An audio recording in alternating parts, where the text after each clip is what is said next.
on one second. Just hold on. Be right there. Hey there, this is Charlotte. Hi, everybody. Hello. Hi, Charlotte. Hey. Woohoo! Madeline, you're on, correct? I'm here. I am totally here. That's great. Can everybody see the screen? Can you see G-Day in bright green? Yep. Yeah. Yep. That's great. That's terrific. So we've got 27 people coming on tonight, maybe more. Nice.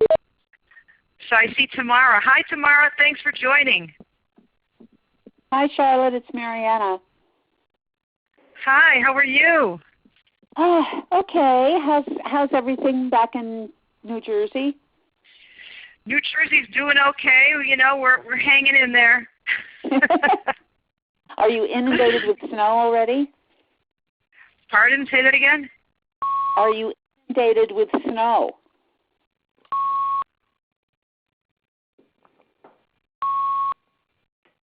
Hello?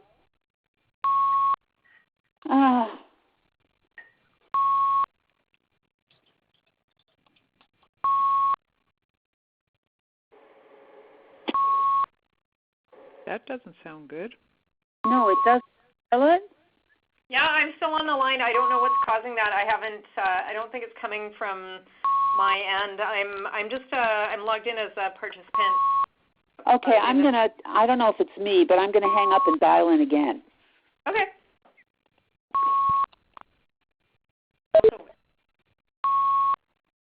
I guess we could also ask people to mute themselves.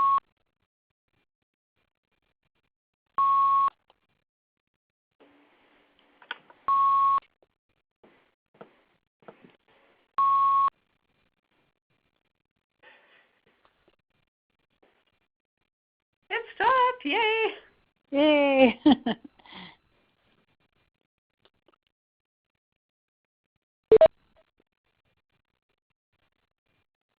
Hello? Hello? Hello? Is someone still on the line? It sounded like the line went dead. I am. Hello. I'm still on the line. Colorado's still here. Yeah, Vancouver is here, or part of Vancouver. Good. Well, I think we might have lost the folks. Oh, here they are. Okay. Hello. Hello. Okay, so I'm just online, and it looks like Charlotte is going to call back because she couldn't hear us. Yeah. Hi, this is Elisa Chase. I'm on the line. Hi, Alyssa. How are you? I'm well, thank you. You were my weddings teacher. Oh, wait, I don't recognize the voice. No, Gloria? Oh, awesome. Yeah. Hi. Hi. Yeah, Charlotte told me that you were going to be helping with it. Well, you're helping her now just ongoingly, right, with everything? I am. I'm very good. excited. That's great.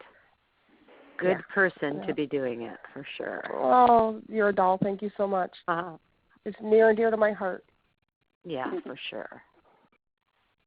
Hi, it's Mariana. I'm back again. I don't know if I was the cause of that beeping. No, you weren't. Oh. Oh, well. Hi, this is Charlotte. I'm back again. I don't know what happened, but I'm back.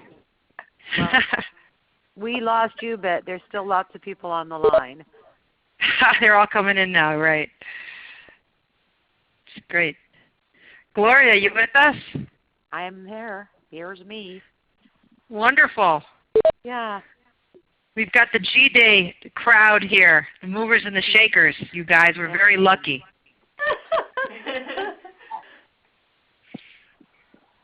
Do we have any students from Kim Kirkley's class on?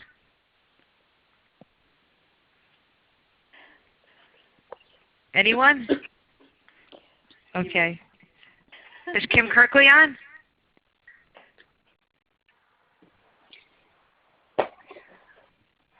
Okay. Can you guys hear me? Yes? Yes. Okay, that's good. Okay. You gotta love technology, but at the same time, sometimes it has its little bumps in the road, right, you guys? Yeah. Sure is technology are never ending. Elise, are you with us? I sure am. Oh, great. Thanks so much. You guys, I want to introduce you to Elisa Chase in case you don't know who she is. She is actually our new academic manager at the Celebrant Foundation. We're very, very proud and happy. We'll be making an announcement soon. But also, she has been one of the creators of our Ceremonies Across the Life Cycle course in many, many ways. And this G-Day event that was created by some very savvy Canadians is going to be able to fit really well into our resources for our course. So we're very excited to have Elisa on the line. She does so much for us, and also we already see that G-Day has a lot of legs going on here for the Celebrant Foundation. We're real happy that everyone is enthusiastic about learning more about it.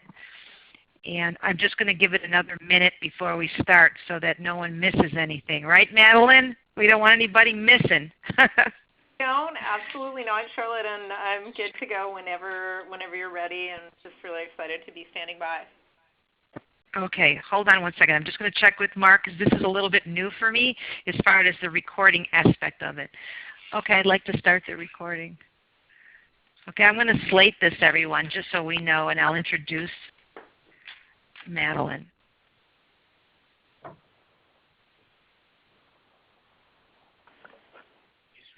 Okay, so everyone, we welcome you to an extra special Celebrant Foundation and Institute Collective Wisdom teleconference on this lovely evening, November 22nd, 2016. We have the powerhouse, extraordinaire, and beautiful Madeline Shaw, a Vancouver, BC-based social change leader. She's an entrepreneur, feminist, and creative spirit. She is the co-founder and creative director of Lunapads, an award-winning pioneer in the field of natural menstrual health. In 2013, she founded G-Day, a community-based rite of passage event series that welcomes girls into adolescence. G-Day events currently being held in 4 Canadian cities to date and brings together girls ages 10 to 12 and their champions, parents, and other supportive adults in the girls' lives for a day of stories, wisdom sharing, and celebration. Madeline is a graduate of the THNK School of Creative Leadership and blogs regularly at Lunagals Adventures in Social Entrepreneurship. We are really happy to have her with us today. And without further ado, I turn her over to us all, along with some of the celebrants that have been her colleagues in growing and going with G-Day. Thank you, Madeline Shaw, so much for being on the line with us. Oh my goodness, well Charlotte, thank you, and it's my absolute honor and pleasure to be among your extremely special community, and I'm so excited. Like, I tell a lot of people obviously about G-Day, and I find myself having to, do things like explaining what a rite of passage is, or explaining what value observing these rites of passage might have, for us as individuals in a community. And talking to you, I don't need to do any of that. You can just skip all that and get, into the details. But seriously, it's I'm just honored and so grateful for my friends Lisa and Tamara and Nakaya Seeds and Maggie Leetad, who's also on the call, and just sort of, you really are attracting some top drawer talent to this whole Celebrant thing, and it's been an invaluable contribution, especially for me, who is actually, Charlotte, can I ask you to advance the slide just so we can actually see a picture of me? Sure. Move on. You let me know when. Yeah, here we go. Yeah, there we go. Okay, perfect. So this is what I actually look like at G-Day, and I will start by saying, yeah, I'm not a celebrant. Like, I'm in love with this whole thing of rites of passage and a very eager student, but it is in no way, shape, or form is it in my background. I am a social change entrepreneur who loves, more than anything, my favorite thing is finding ways to monetize social change initiatives. Like that's kind of my whole gig, and I just love it.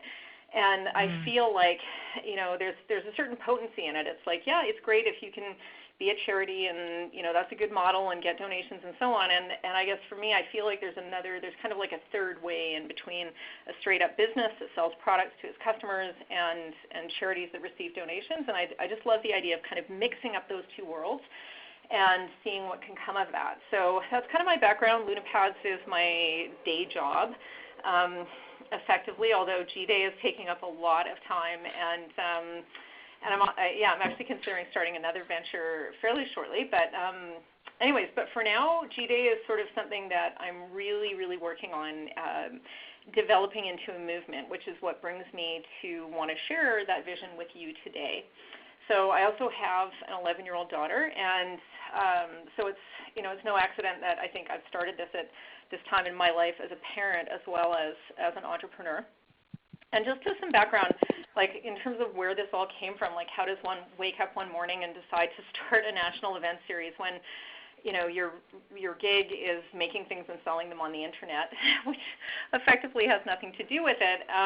The answer to that question lies in my own past. And when I was a girl in this kind of adolescent space, I was so in love with the idea of becoming a woman as I imagined it. Like I was absolutely fascinated. I read every bit of literature I could get about puberty and all these things, and which was great, and I understood all of that. But there was part of me, I just wanted something more. Like I felt like there was a mystery out there. I wanted to be initiated. I wanted to basically walk into a room full of adult women and just sort of have them see me and be welcomed by me, or be welcomed by them, and kind of have them sit me down and tell me all their secrets and embrace me and acknowledge me as one of them. And it was such a powerful feeling I had when I was a kid. But unfortunately, I am not part of any faith tradition or any cultural tradition, for that matter, that lends itself to honoring that transition in life. And I just thought, okay, this is just sort of my thing, and there was no acknowledgement. There was nothing that happened, and life went on until 2013. And strangely enough, I was invited to do a speaking presentation on the topic of how I would change a city if I could, which was really strange for me. And I had to really oh my God, I had to dig deep. I mean, normally I talk about menstruation, so talking about how it was really funny. Anyway, so I got up there, and I kind of all this whole, my inner 12-year-old basically, and I call her my inner Margaret after the book, Are You There, God? It's Me, Margaret, which had a profound impact on me. It was like that book was kind of like my lifeline as an adolescent, and I read it many, many times, and there was just something about it. I related to Margaret so strongly and her fascination with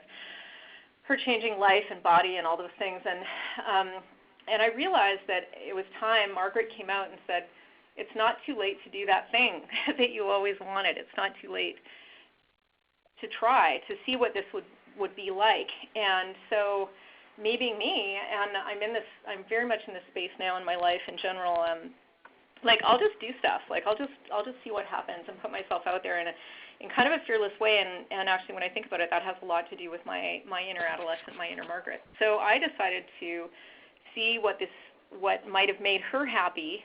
And on April the 28th, 2014, I don't know how it happened, but 250 girls ended up in a room in Vancouver, and a whole bunch of my friends came, and we had the most amazing time, and it's kind of gone from there.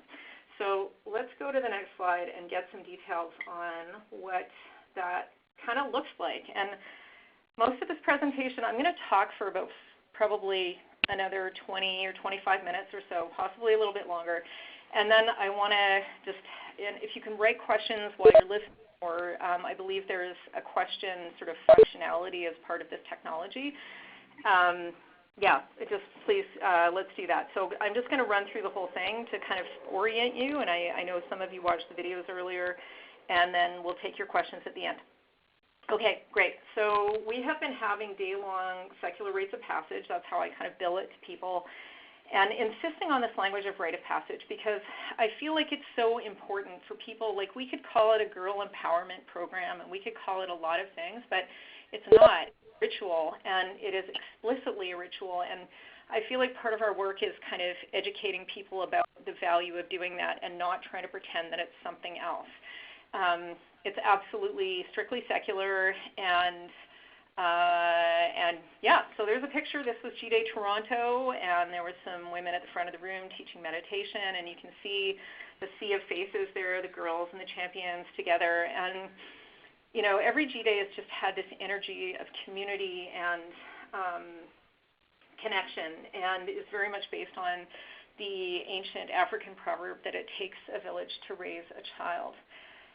And when I think about, you know, that expression is common and people toss it around and so on, but part of why I feel like G-Day really matters now and matters in urban spaces is because the village has been lost. You know, we live in very socially siloed environments where we don't necessarily know or trust our neighbors, and it just feels, especially in these dark days, in North America and by extension the world, like there's a very negative climate around distrust and even hate. And I feel like by invoking this sense of community and the village and highlighting what we have in common as opposed to what separates us, there's real value in it. So what else do I want to say? Let's move to the next slide. Okay.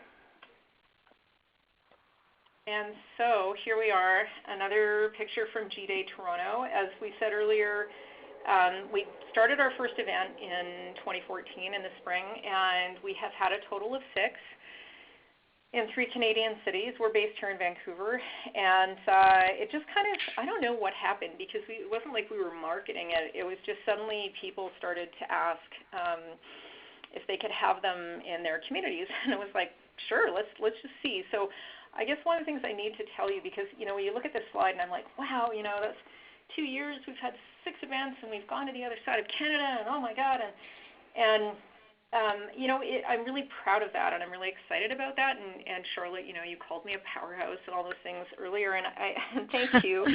And I guess what I want to say is that this, like, G-Day is very much in a pilot phase. Like, I am not here to pitch you on something that is a fully finished product that works in a particular way and has a structured business model and so on. Like, we are very much making this up as we go along. And so I'm as much here to, you know, yes, I have kind of an offer for you and a way to engage with us, but I'm also just really looking for any feedback whatsoever that you have, because this is by no means kind of a complete or fully actualized program per se. What do I want to say about that? Yeah, so currently G-Day is housed under the auspices of a nonprofit society called the United Girls of the World Society, and we are currently filing paperwork to become a registered charity, which for people in the United States, the equivalent is a 501c3. So we're kind of, you know, even from a legal structure perspective, kind of between the worlds, and seeking charitable status in order to make us more receptive to grants and funding and being able to issue tax receipts and so on like that, to be able to raise more money, to have more events, to change more lives, and have a great time. So let's go to the next slide, please, Charlotte. So G-Day is not just about girls, and it's not just about moms and girls, even though that's what's happening in this picture. It's also about these other women and the other girls who are in the room. Like, it really is about community and finding those bonds, and not just about me and my kid. And we are very intentional about actually creating groups within G-Day that encompass way more than just, like, we intentionally break down the sort of the peer group gang of girls and the mother-daughter. I mean, when I say break it down, that doesn't sound very good, but you really are invited and encouraged to be there as an individual and as a community member, not just in relation to, you know, the girl you might have brought on that day. And that's a really important aspect of G-Day. and just finding, again, the commonality of, what do I have in common with this woman from down the street, or this father who I hadn't met before who's brought his daughter on this day, and like really dialing in that energy of just shared affection and care for these kids at this really, really transitional point in their lives. Okay, let's go to the next slide. So when we talk about girls at G-Day, I want to be really clear who we're talking about. So we're focusing on a very particular age, and we're also very much inclusive of transgender girls. So it's really important just from our, and it's nice to see the way the conversation's going around this and people's understanding around gender and how it's been broadening in recent years and so on. And at G-Day, we very much embrace that. So there have been transgender girls who have attended, I think, every event of G-Day, and they've had a great time, and it has not been a big deal. And and part of what makes that work is that another misconception about G-Day is that it's about menarche. It's not about menarche. It's not a first period ritual, and we're not asking the girls whether they've started their periods or not. It doesn't really have much to do with it, honestly. They will be, maybe they have and maybe they haven't, but it's very much more about this notion of adolescence. And I know for some people, or it seems that commonly we sort of conflate adolescence and puberty in the popular imagination, and they're actually very different. So puberty, obviously, sexual reproductive maturity. Adolescence, though, the hallmark is really around neurological and social development. And the reason why we isolate this particular age is because neurologically adolescence begins in the brain at approximately age 10. So what that means is that the adolescent amygdala which is a small little almond-sized part of your brain that most of you are probably familiar with, that houses the fight or flight information, is at this particular time in life taking in information in the form of emotional memories at a staggering rate. Like it's just stunning what's going on in their brains. And so more than any form of information, or more than any kind of a tactile or kinesthetic experience that these kids are having, it's these emotional memories of just raw lived experience that are housing themselves in the brain at this time. And so we are trying to essentially implant very positive emotional memories, dial this emotional frequency in their brain in a way that they don't even necessarily know it's happening to them. So nobody is sitting them down and saying, here are 5 tips for better self-esteem, or so what do you want to be when you you grow up? It's like we're trying to encourage them and create activities and conversations that make them feel that way. And that actually has significant value at this particular juncture in their lives. So that's girls. Let's slide and talk a little bit about champions. So champions are the other. Excuse me, Madeline, I think there's someone with a little bit of noise in the background. Can I ask people to please hit *6 to mute, and then you can, if you feel that there's noise in the background where you're at, and you can always hit *6 to unmute later. Okay, folks, just a little housekeeping. Madeline, can you hear me? I can totally hear you, Charlotte. And okay, go right ahead. I didn't mean to interrupt. Not at all, and thank you. Can you go to the next slide so we can see the champion? Sure. So let's talk about these people. So the nomenclature of champions is very intentional to acknowledge that, this village idea.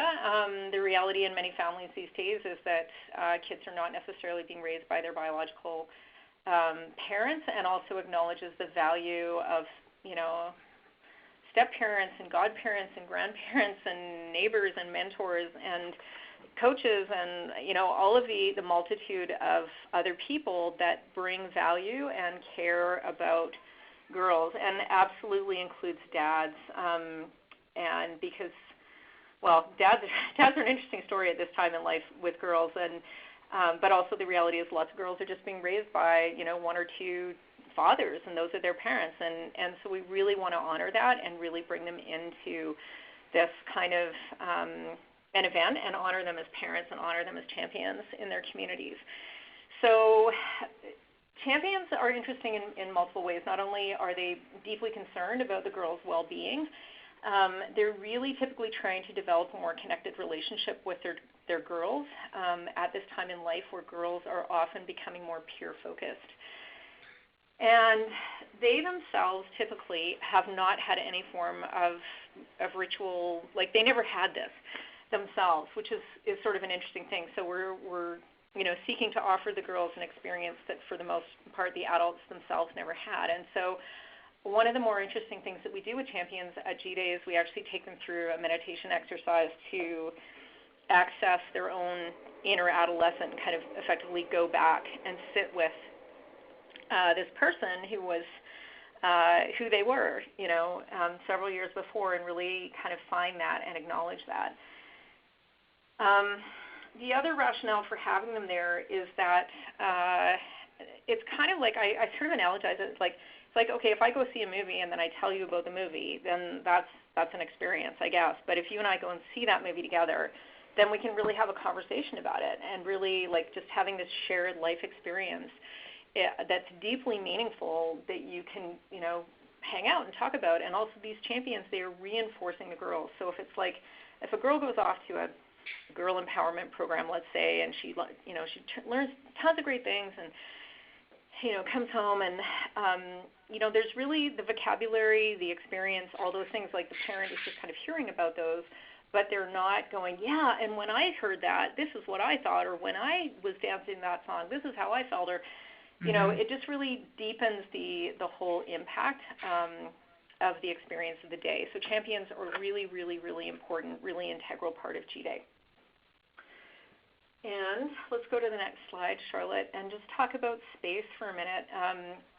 So each G-Day has been attended by, when I made this slide, I said 200 to 300, but we just had a smaller one that was about 120 or 130 people in Victoria, and that was very much a very intentional choice on their part, and they felt like that was a good representation of their community, and I think that's great.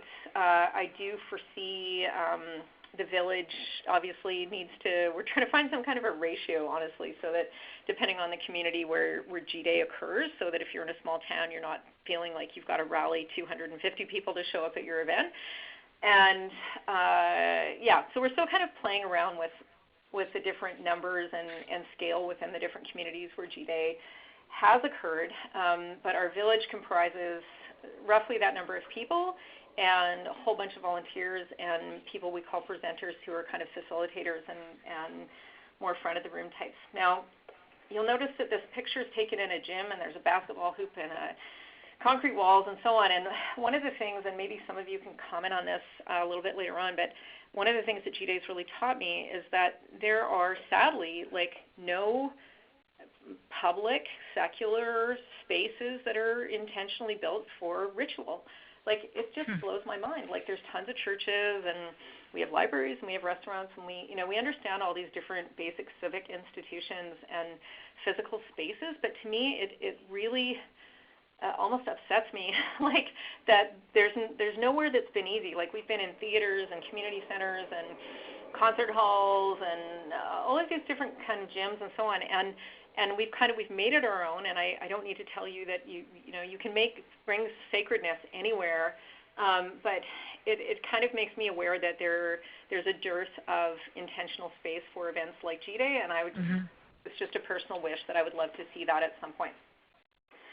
Okay, so let's go on to the next slide and talk a little bit more about why we're doing this. So our theory of change about girls is that pre-adolescent girls are really incredible. They are brave, and they're strong, and they're curious, and they're unafraid to speak their minds. They have a remarkable sense of who they are, for the most part. There are exceptions, and we can get into that, but for the most part, they have this inherent, yes, I'm good at math, and no, I don't like that, and no, and they have this incredible energy, and they're just kind of blasting through life.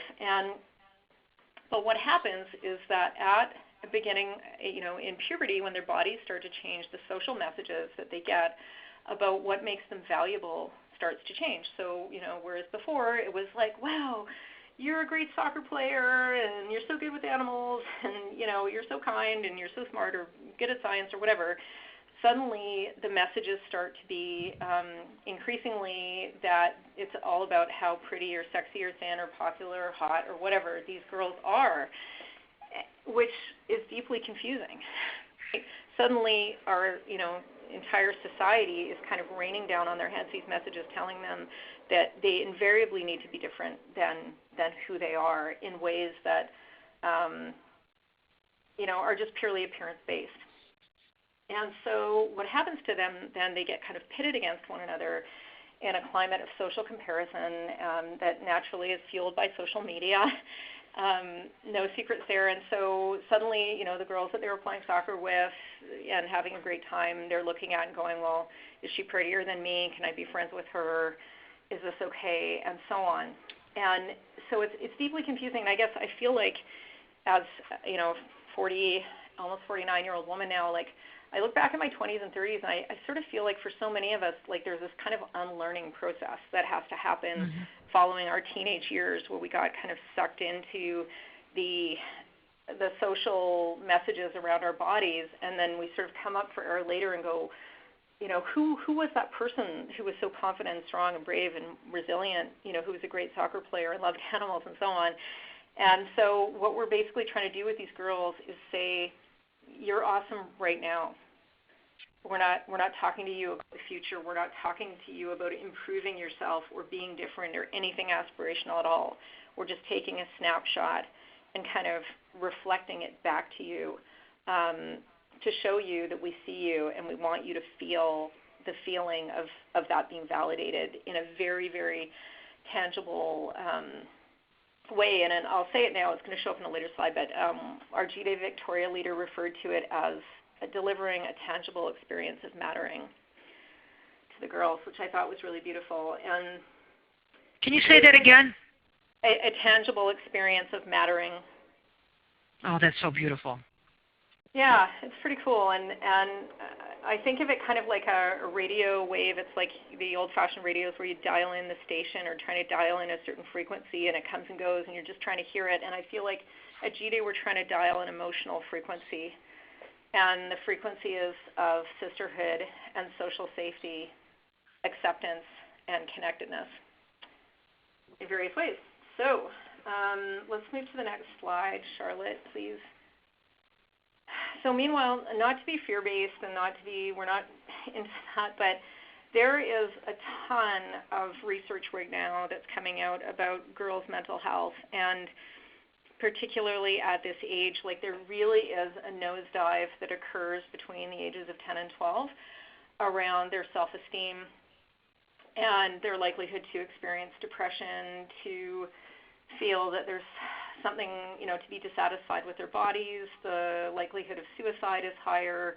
They're more likely to be victims of family and other forms of violence, and so on. So all of this is well documented, and there are some really great programs that are out there sort of looking at it and research out there that's trying to understand it.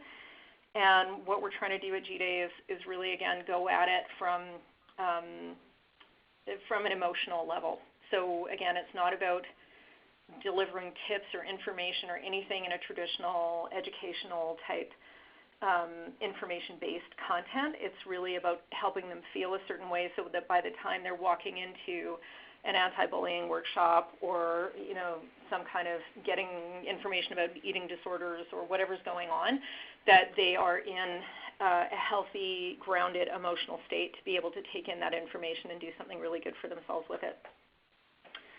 And let's go to the next slide, please. And yeah, so essentially, and I'm sure a lot of you are already thinking this, we're talking about social emotional learning, or SEL.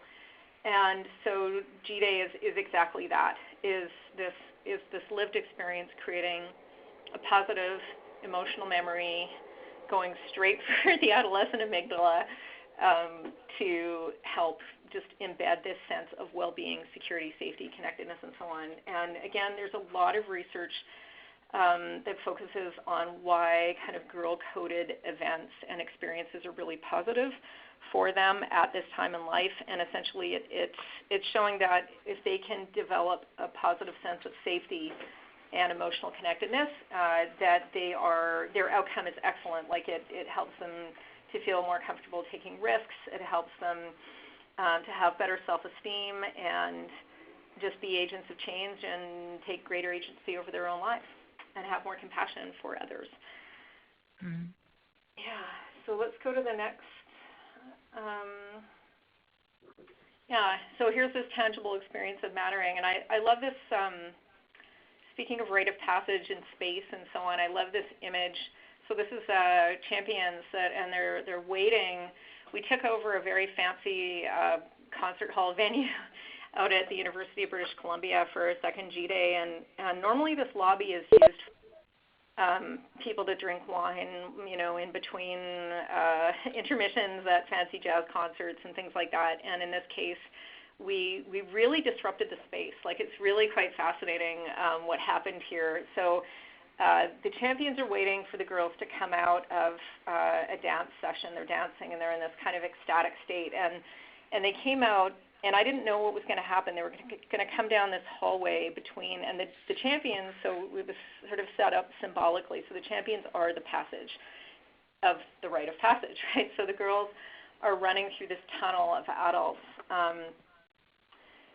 who just kind of erupted into applause and just everybody kind of crying and yelling and all these things. Like, it was just pure chaos, to be honest with you. It was one of the better things I've ever seen. And but it just, I wanted to offer it as like, don't be afraid to kind of hack space, and in these public areas, to really bring this joy and bring kind of in places that are unexpected.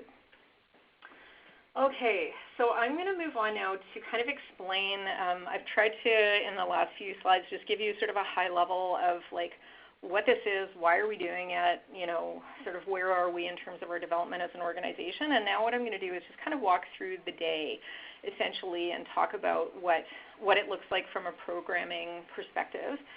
And that's about it. So let's move to the next slide, Charlotte, if we can. And I don't need to tell you, of all people, how rites of passage work, and this, this sort of core transition between, observing a group of people go from one place to another in life, whatever that is, single to married, so on. So we really have tried to, as much as possible, just really honor this notion of separation and return, and integrating, the complexities of two very different groups of people who start together in the morning and then are separated on their own off in the wilderness, or symbolically, and then come back together at the end. So that's essentially how it works. So in the morning, we've played around with a bunch of different models, and after seeing the last event in Victoria, I really feel in favor of returning to a model that we did in an earlier G-Day, where we have kind of micro circles. So even though you're in a room of, let's say, 200 people, you are part of a group of 8 or 10 others who may be people you know, but may not be people you know. But the point is to mix things up generationally and to really try and encourage intergenerational conversation and pure conversation with people who you may not know. So you might be sitting next to your best friend from school, or a neighbor who you know, or with your dad or whoever. But we're really trying to make sure that in these little micro circle conversations, there are exchanges that are occurring, between strangers, effectively, sharing anecdotes about their lives and doing that, and also helping people feel like they have a little mini circle within what can be, a fairly substantial group of people. Yeah, so we go through the day, have individual afternoon programming, come back in a ritual, and I'll get into more details about that. And then at the end, we have dancing and typically some form of sugar, because that's fun. To the next slide, and just talk a little bit more about the morning. And so the idea is what we do is this is where we want to be the village and have that kind of feeling. We have a social contract that we offer up with everyone, that we kind of, raise your hand. Everybody who wants to have a great time today, raise your hand. Everybody who wants us to be safe and free of any form of judgment, raise your hand and just kind of talk about what that means and get sort of a group buy-in around what we're doing here today, setting up expectations for what it's all going to look like, because again, it's something that most people have never done. And we typically have some form of, if there are local indigenous populations who have blessings to offer us on the land, that's an extremely popular and relevant thing here in British Columbia. There have been amazing, really being able to actually look to our local indigenous communities as people who have had these types of celebrations and rituals for millennia before other folks arrived, and really honoring and creating a sense of place. So that is something that we like to do. And we also, I said not just about me and my kid, we're trying to develop a sense of a broader community. And we'll often have, we haven't done it at every event, but some kind of presentation about global awareness to kind of,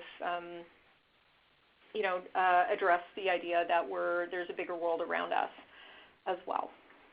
And so on the next slide, Charlotte, if you can. So here's one of these sort of smaller micro circles of champions and girls who probably didn't know each other before walking through the door, and they're sitting together. And like, to me, so much of the value of G-Day is it's just in the stories that are shared, and whether they're shared by presenters or whether they're shared by the participants, we try as much as possible to offer up a balance between the two. So youth at this age can get bored and fidgety really quickly if they're sitting and listening too much. And so the opportunity to talk and share and move, and physical movement is a really important part of G-Day as well. So let's go to the next slide.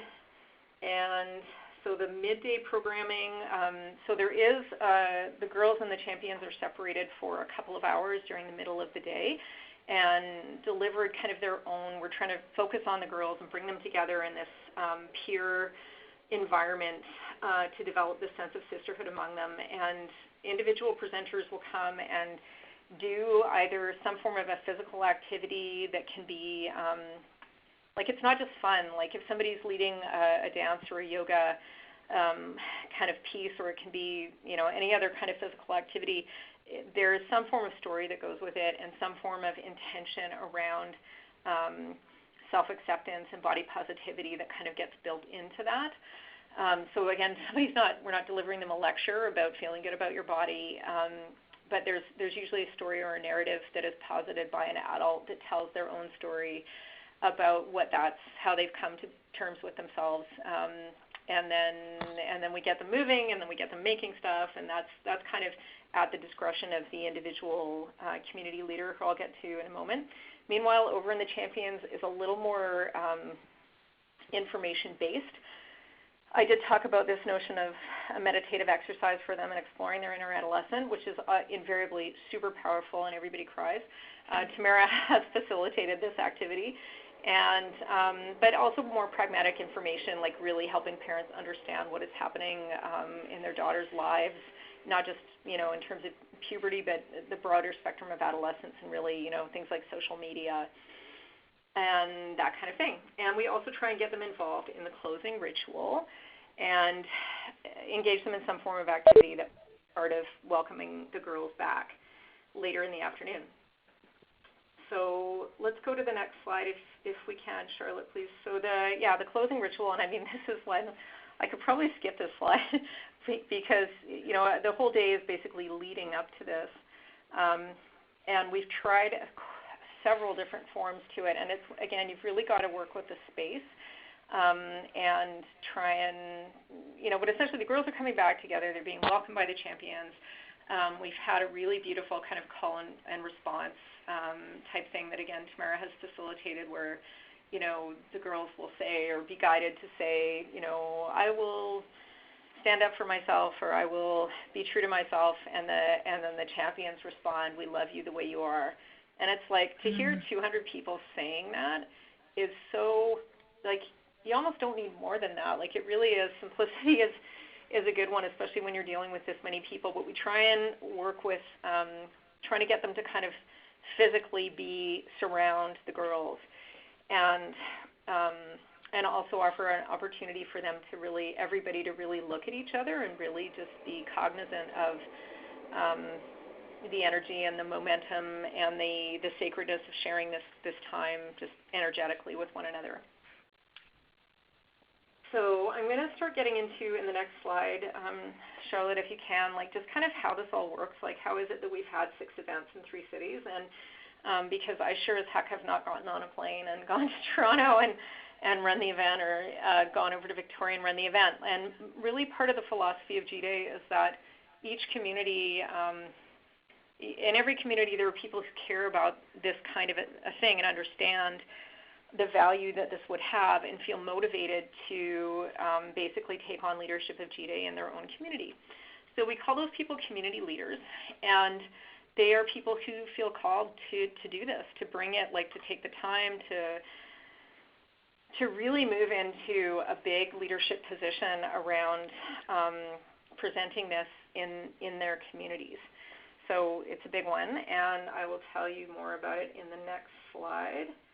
So what does it actually look like? What do you have to do? If you wanted to do this theoretically, it takes about 9 months to organize and requires a leadership team, a core leadership team of about 4 to 6 people, and then another, depending on the scale of the event, I would say at least a dozen volunteers, but up to like 30, 50 even.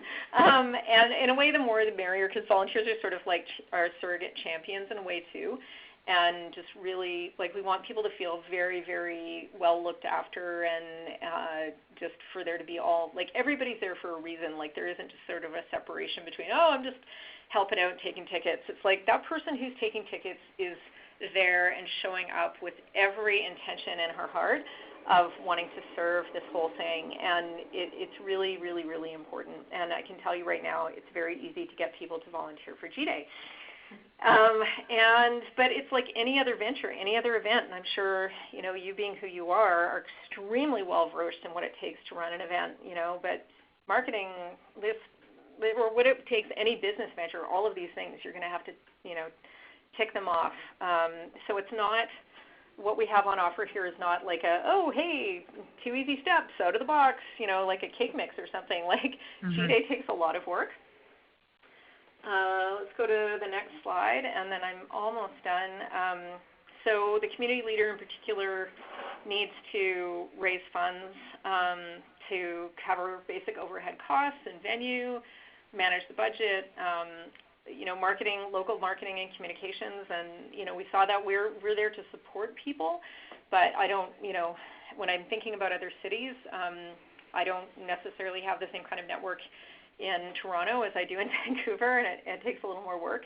We do have a beautiful website, gday.world, and what we're trying to do is keep it consolidated so all information about every G-Day event, like, we take responsibility. Nobody's got to build their own website. We build that website and have built it, and then have a particular page for each city. So all the basics there in terms of business, and on the next slide, here we go. So this is our vision. This is kind of what this is all leading up to, even though we haven't figured out 100% all the details, but something seems to be working. And where we're really trying to take this is to develop a model where G-Days can be held in multiple cities, at a very minimum across North America, although we've had inquiries. I was on the phone with somebody from Mexico the other day. But create a model that is as simple relatively to use as possible, and that people then can kind of populate to reflect what's true in their own communities, and the diversity of each community and the scale of each community, that can be reflected in G-Day. Actually, this slide, the picture, the girls dancing, this was the girls right before this was them dancing before they came down that corridor that we saw a few slides before, and they were just crazy. So there's nothing like a room full of adolescent girls like dancing. And so I'm going to move on now to the next slide, and that is my second to last slide. Here's what we're trying to do to support our vision. We offer people in other cities the support of a comprehensive guidebook in terms of how to present G-Day, our branding, programming, workbook templates, a ton of resources. Oh my gosh. And like we really want this to succeed. We do not currently offer financial support. That has to be handled independently in each city. So in other words, I can't, write you a check to have this in wherever. That's incumbent upon the community leader to raise that money and manage her own budget. But we do offer a ton of other resources. And then finally, just one more slide, and then we're done, and I would love to have more questions. So if this is sort of the final, if you would like to engage with us as if this potential opportunity intrigues you, we're hoping to pilot G-Day in 5 U.S. cities in 2018 and are seeking people like you, if you are interested, to be part of this and take this on. And I hope I've made it fairly clear that it's not a small thing and it's not a super easy thing. It's pretty complex, but it is also something that I feel is uniquely impactful and that would really benefit by not just being one thing and not just being in one city. Like I really feel like it's something that can benefit communities across North America and be kind of culturally elastic enough to do that well. And would just love to talk to you more. And that is my presentation. And thank you so much for listening. Wow. Thank you, Madeline. Thank you. Everybody's just thrilled. I think there must be questions from the group. Does anyone have a question or a comment?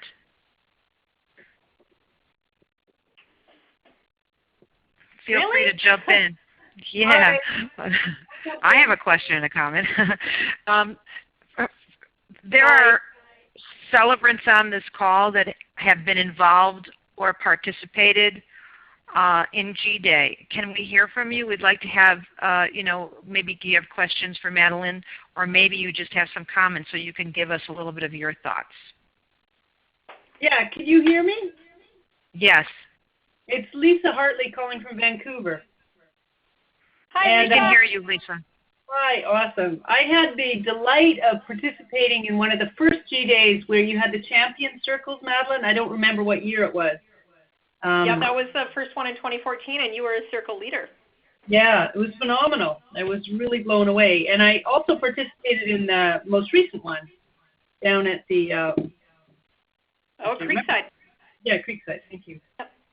And I think my question is different than probably what's being discussed and looked for in that, but I'm like, what's next for these young women? Like, where do they go from this big, huge experience?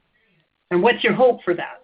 Yeah, I'd love to. Actually, I'm going to invite Alicia, who is another longtime G-Day, Alicia Sariani, who's a longtime G-Day volunteer and is also a board member and really specializes in youth programming and is going to be actually G-Day's new program director starting in the new year. And do you want to speak to what were kind of some ideas we're tossing around about that?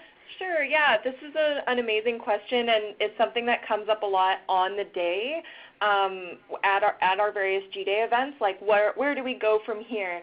And we're really lucky to be in each of the cities to be connected with organizations who run kind of weekly and ongoing services to girls in the community. So these can look like local, in Canada we have the YWCA, but basically like community centers who run programs for girls, Girl Guides and Scouts and these kinds of organizations who are totally values aligned, who understand the importance of what we're doing, and who are providing these resources on a more consistent basis than maybe having one event per year.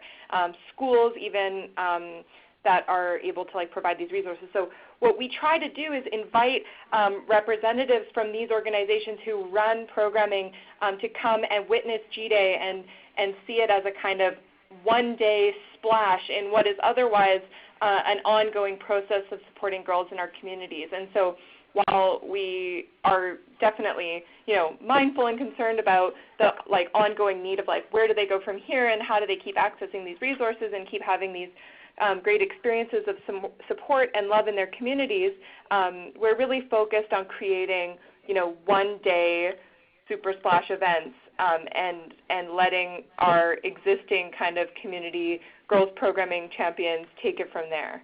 Does that answer your question? Absolutely, yes, thank you.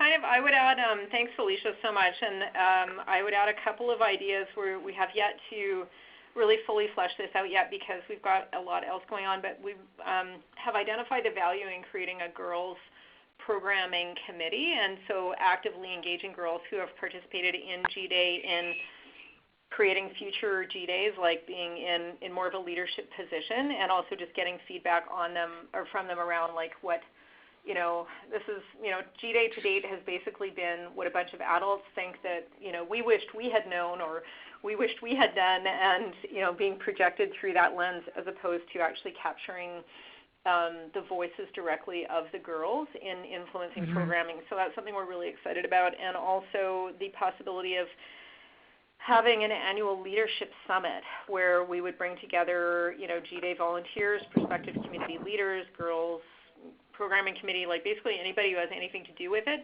and grooming like a cohort of G-Day leaders more or less all at the same time. But we're not there yet.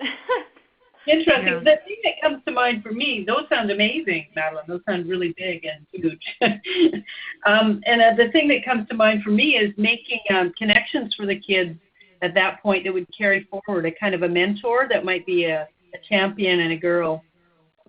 That would be amazing. And we've got a great board of directors, and we've talked about different kind of electronic platforms or video modules that can be shown in different contexts, more remote communities and community centers and schools and that kind of thing. But again, we're that part of the story has not been written yet, is what I would say.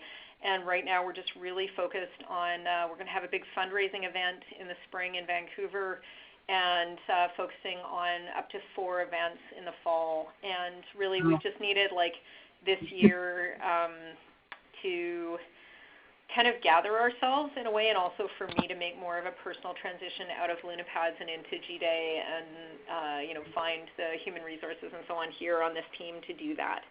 Right. And I think it really calls to how it's been so phenomenally successful. I mean, it's partially your organization and a wonderful idea, but it just, for me, really calls to the deep need in the community. So I thank you for addressing that. Absolutely, totally. Yeah, thanks, Charlotte. And no, I feel that way too. And there's just something about it, like people, even they hear about it for the first time, and they like literally have this really profound emotional reaction, like they start crying, or there's something that happens there because they remember themselves, like you're essentially calling forth their inner 12-year-old in that moment where you talk about it, and or if somebody's a parent, they get it right off the hop. And to me, it's kind of like a missing thing. Like, we have baby showers, we have weddings, we have graduations, we have funerals. And this is one of life's most precious transitions, but there's the Jewish tradition of bat mitzvah and a few other things, but there's no, it's not a mainstream concept, and I really wish that it was, because it's such a unique opportunity to come together and support youth in this really unique way. I think in the Jewish tradition, they do mentoring up to it. There's a learning a year before they do the bat mitzvah, which is an interesting concept. Absolutely, and I find it really interesting.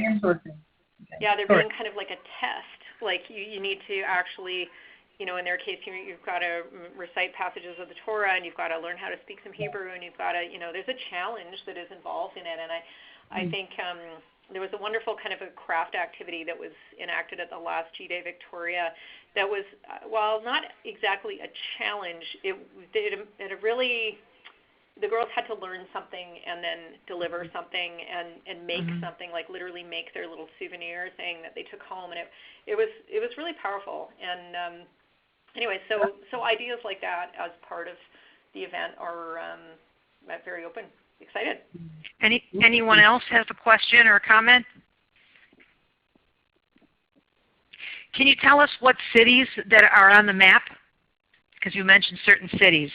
Yeah, so next year, definitely Vancouver and Victoria. We're also slated for Surrey, BC, which is it's the fastest growing city in British Columbia, and that is going to happen. We're also hoping to do Calgary, and that will probably be it for 2017. Because just getting on our feet financially and in terms of our legal status and all those things. And then, Sure. of course, big fundraiser in the spring. And then 2018, that's where we're looking to pilot the events in the United States. And I should add that actually there was an event inspired by G-Day that took place near Tampa, Florida about 3 weeks ago. And we just realized like the women who ran it actually flew out to the last G-Day Victoria. They were so moved by it. And they came out and realized when they came home that they had a slightly different vision for it and so on. But it was very much inspired by G-Day, and I said, you just do whatever you want, but just don't call it G-Day, just and bless you and go for it. And so we're very good friends. But I've talked to people. I've been down to San Francisco a couple of times now and met with various people there and attended various events, and it feels like there is a group of people there who could very easily form kind of a leadership team. And so that feels, I don't know, like it's the kind of thing where I'd really love for it to be kind of a self-serve almost thing like Pecha Kucha Night or Creative Mornings or, these kind of event series that then proliferate among cities and through a network of local leaders who are then supported with really great training, materials, web presence, brand, so on, all those things, and then they make it their own. So I guess my thing I want to tell all of you is like there is no absolute G-Day formula. Like this person must get up at the front of the room and say this at this time. Like that doesn't exist. Right. That's what needs to come from people like you, of curating who are the people in your communities who are passionate about working with girls, and who are the great dance teachers, and who are the great like sexual health educators, and who are the great who are those people, who are the sports figures who are local heroes, and who can deliver a great story at the front of the room, who are the spiritual leaders, who are who are the psychologists, who are the social media experts. Like all those people need to be gathered to called forth to be part of G-Day. Wow, that's powerful. Is Tamara Cotton on the our call? Tamara, are you with us? I know she's in listening mode.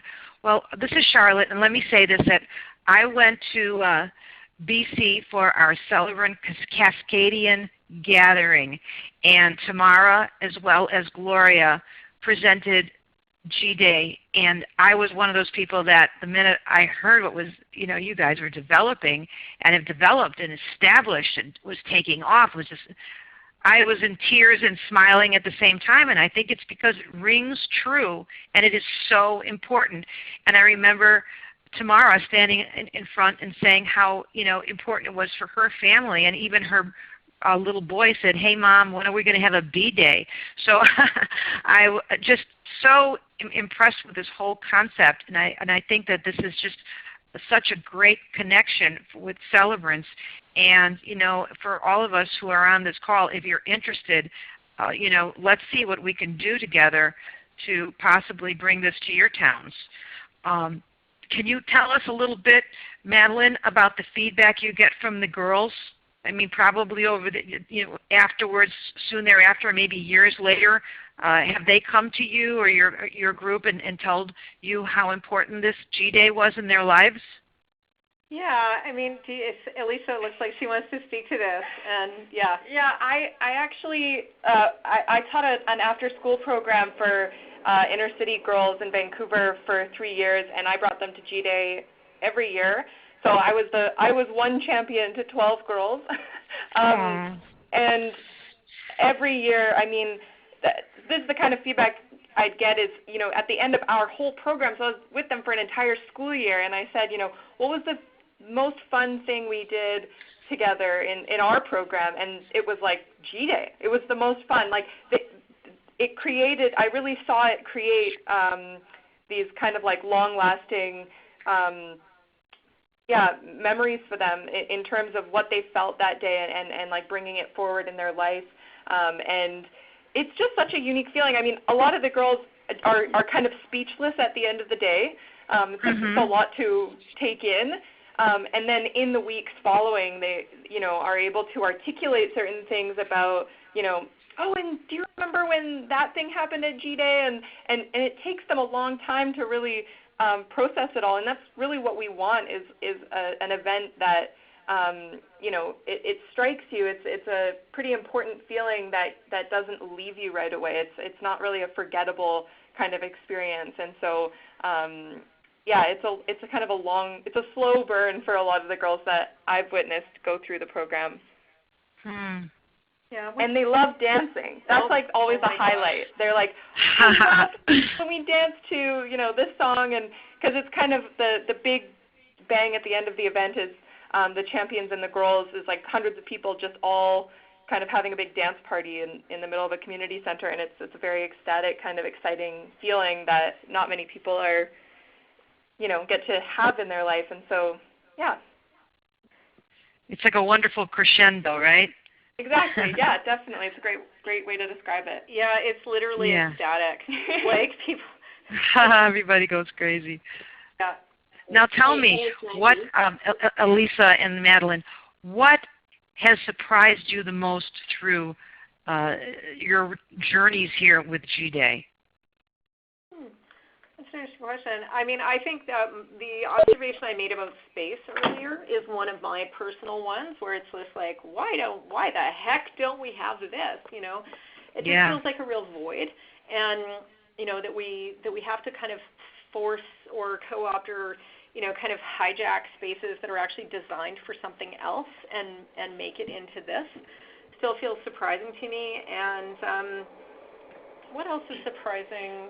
I'm always surprised by how G-Day, in the way that other celebrations like a wedding or celebration of life or what have you, it's unique to a specific community, to a specific group of people. And so each G-Day is totally unique because it's populated by different people who have maybe a joined experience of like walking the same streets every day and maybe going to similar schools and seeing each other, in the crowd of a city, but that otherwise it's a really unique event every time, and yet there's the shared experience during our specific events of, there's always the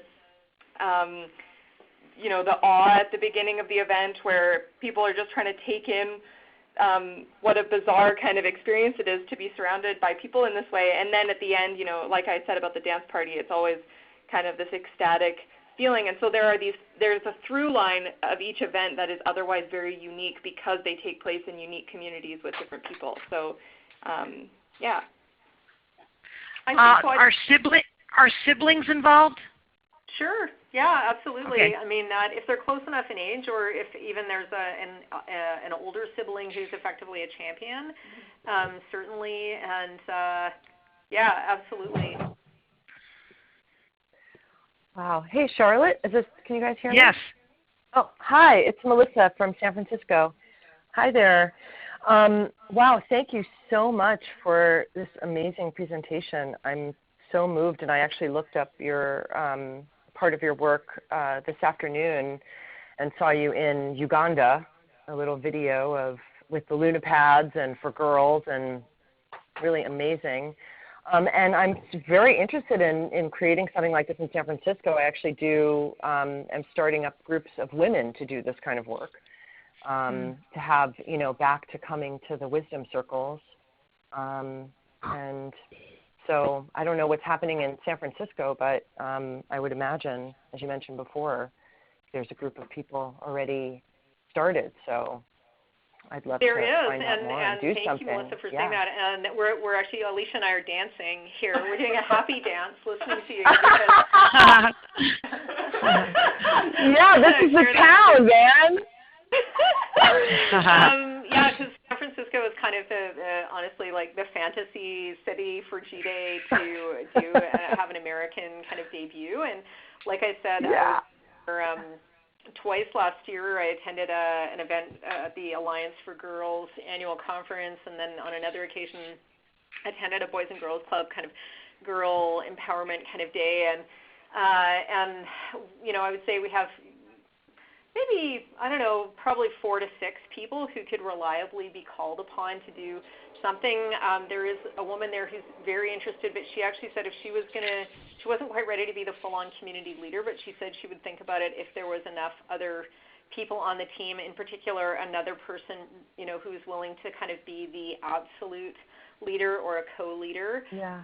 The event, and so it feels like there's a lot of energy there, and I would love to keep talking to you about it and connect you to some other people and just get on a conference call and see what happens. That would be wonderful. I guess I'll just send you an email. Okay, I would love that. And excellent. Thank you so much. Awesome. Did you also mention something, Madeline, about folks in Mexico interested? Because we do have celebrants in Mexico, so I thought I'd tap that.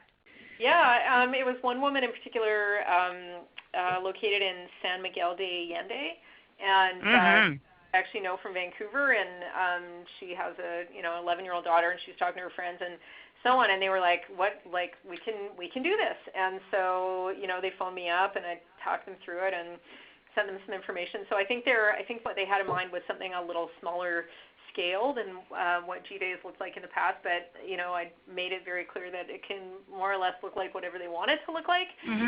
That feels culturally appropriate, obviously, and so I mean nothing definitive. We've had just inquiries off and on, like even honestly, our G-Day Toronto leader came through.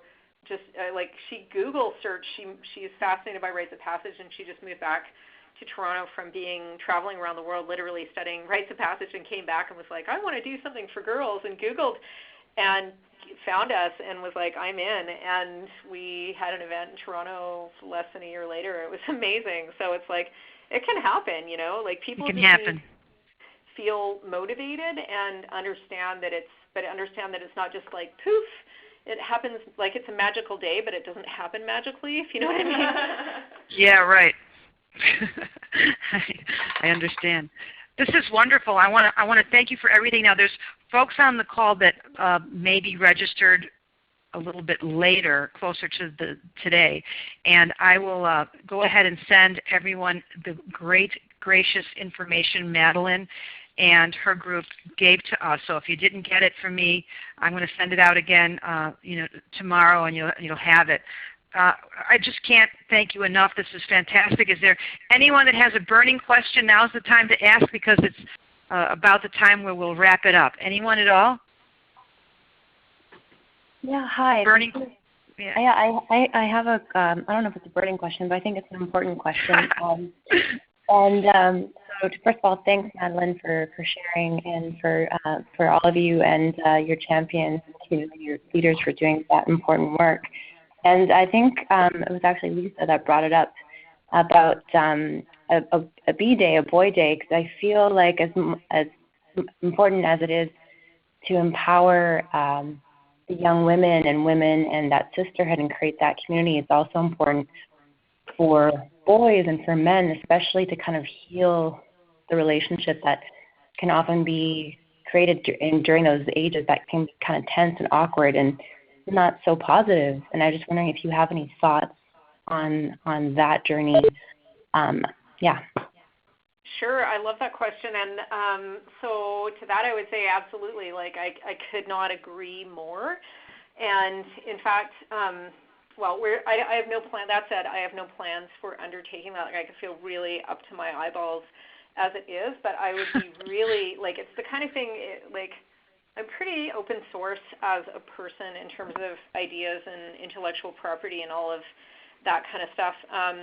Like if there was a team of people who wanted to create B-Day modeled on G-Day, I would very happily share that information and tweet about them and do everything and like talk about them and so on. But it's not something I feel like I personally have the bandwidth for us to take on as an organization as we currently are.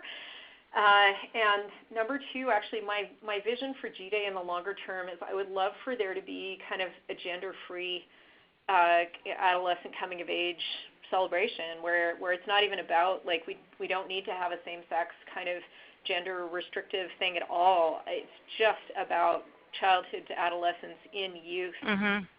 We are all showing up as a community for that. So But I'm not quite there yet because I really feel like the girls have sort of special needs at this point. But I would be fascinated to support someone with, our learnings so far about doing this, who was with a real interest and knowledge about boys, because again, I don't understand that much. I've not learned about. I know some boys, they're great, and I really don't. I can't speak to it in the same way. But I would be absolutely very open to it, and certainly recognize the need, as you were so rightly pointing out. Awesome. Thank you for sharing. And who knows, maybe someone on this call feels inspired. Absolutely. Well, everyone, we want to thank Madeline and Elisa for this tangible experience of mattering to young women, young girls, older girls, right? All of us are girls. And this is great work that you're doing, and we thank you immensely. Thank you, Madeline. Thank you, Elisa. Thank you, G-Day. Thank you so much. It's been a Thank total you. pleasure. Thanks, Thank you all Thank so much you. for the work that you were doing, and we would love to hear from you whenever you feel called. So we're going to sign off. Thanks, everyone. Thank you. Have a great night. You got Thanks, it. Charlotte. Bye, everybody. You Happy bet. holiday. Bye. Happy holidays. Bye.